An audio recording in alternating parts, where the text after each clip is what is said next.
quickly becoming something of America's Jackie Chan, his career now representing that time Jackie hung off a clock tower just for the lols, but it made him an absolute legend. Tom Cruise is easily one of the most watchable action stars in modern cinema. Across the board, Cruise has shown incredible staying power, remaining at the very top of the Hollywood A-list for almost 30 years, even surviving that period where he went a little bit crazy, leaping around on couches, openly claiming to worship aliens living at the center of the earth, and dancing to apple-bottom jeans while dressed in a fatsuit. Player. The dude is well known for his dedication and work ethic, honing 4 decades worth of hit movies that have earned almost $8 billion at the box office. Still, if we're talking Tom Cruise today, we're talking stunts.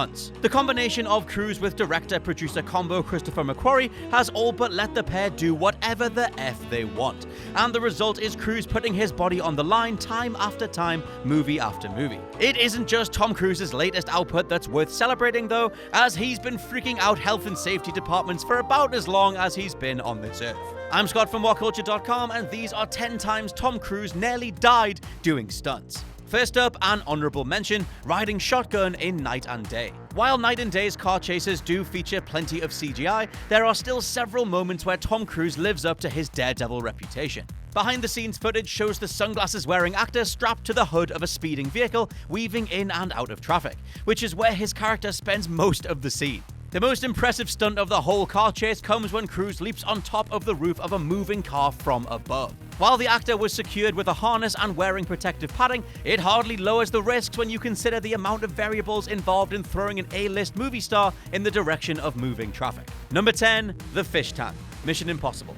While Brian De Palma's opening installment of the Mission Impossible franchise isn't as action-packed as the others, this sequence is one of the most memorable across all the movies. Especially when you keep in mind that Cruise and his stunt coordinator couldn't agree on how to know when the stunt was going to begin. Cruise was told to just listen for the explosion, then try to avoid 16 tons of water. You can literally see it in his face. That's Tom Cruise trying not to die, though it was his idea in the first place. Brilliantly too, as is the case for almost all of his shoots, Cruise refused to use a stunt double. The explosion and jump through the window were shot on a soundstage at Paramount Studios, and once he survived such obvious drowning hazards, Tom was well on his way to becoming one of the best stuntmen in Hollywood. Number 9, the car chase. Jack Reacher. Christopher McQuarrie's old-school thriller capitalizes on Tom Cruise's well-documented driving abilities, with a crunching car chase that frequently features various close-ups of the actor behind the wheel. Cruise did all of his own driving for the movie, and the realism of the shoot only adds to the impact of the scene. Second unit director Paul Jennings called Cruise one of the best stunt drivers I've ever met, and the proof is there on screen. Even though the car was reinforced for safety reasons, the visceral impact of metal on metal and the roaring sound design combined to create one of the best chase sequences in recent years. Interestingly though, the moment where the car stalls wasn't scripted, but Cruise restarted the vehicle so quickly and roared off again that McQuarrie just left it all in for the sake of dramatic effect. Number 8, accessing the underground server. Mission Impossible Rogue Nation. How long can you hold your breath? A minute? 2 minutes? Maybe 3 minutes at a push.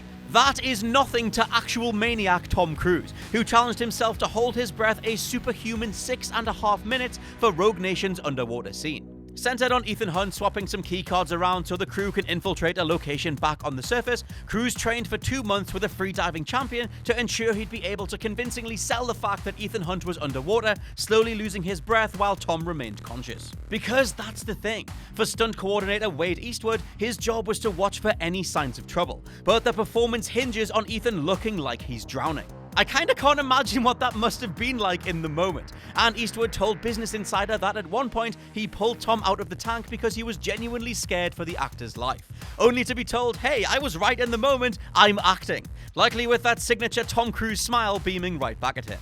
Number 7, the HOVERPACK chase. Minority Report.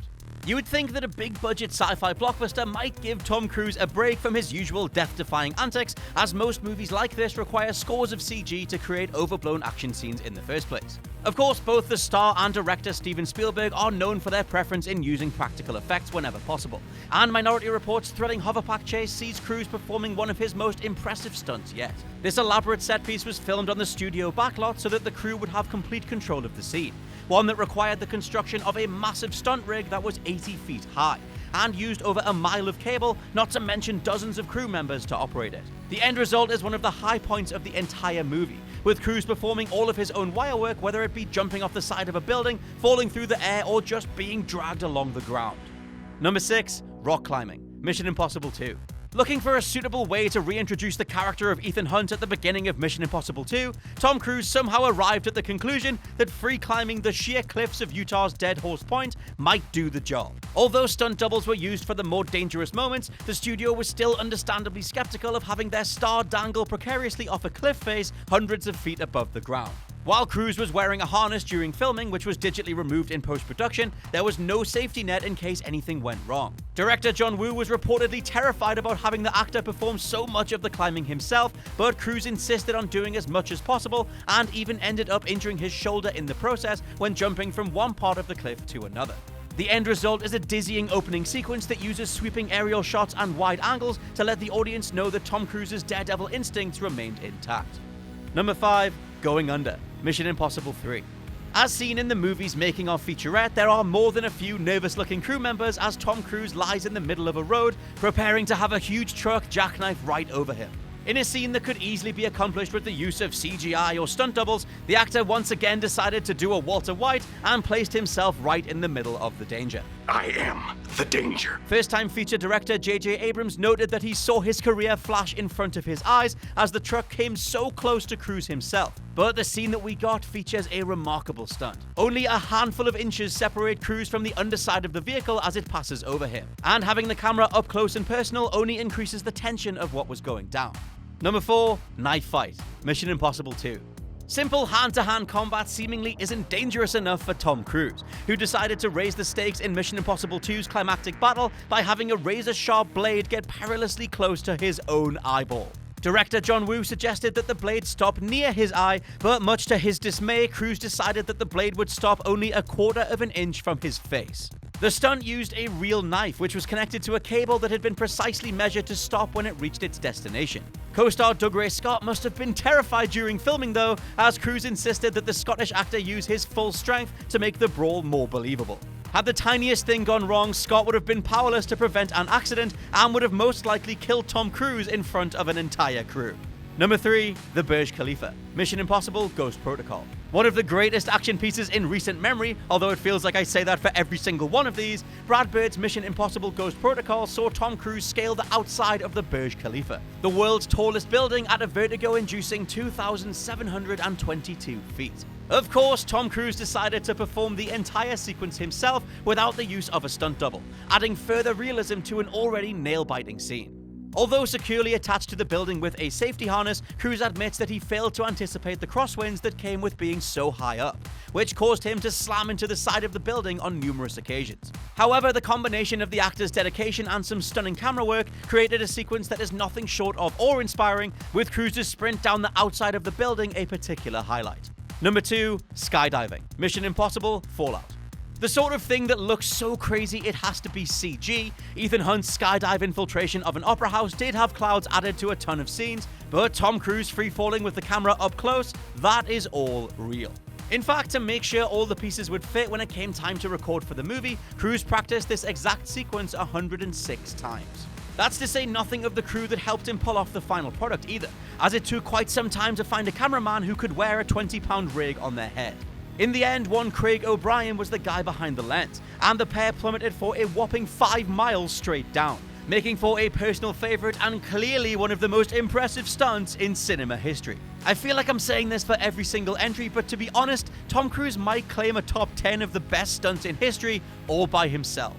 Number 1, every second of that helicopter chase, Mission Impossible Fallout.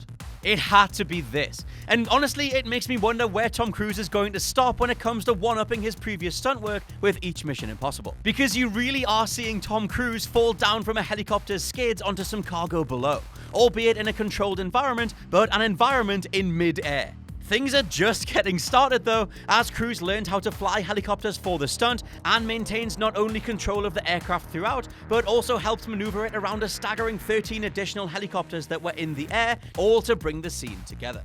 And that is my breakdown of the best stunts that Tom Cruise did where he almost died. Let me know your personal favorites down in the comments below. Ivan Scott from WhatCulture.com. Let me know what you think the next Mission Impossible might do to top Fallout. I'm gonna guess that everybody's gonna go to space.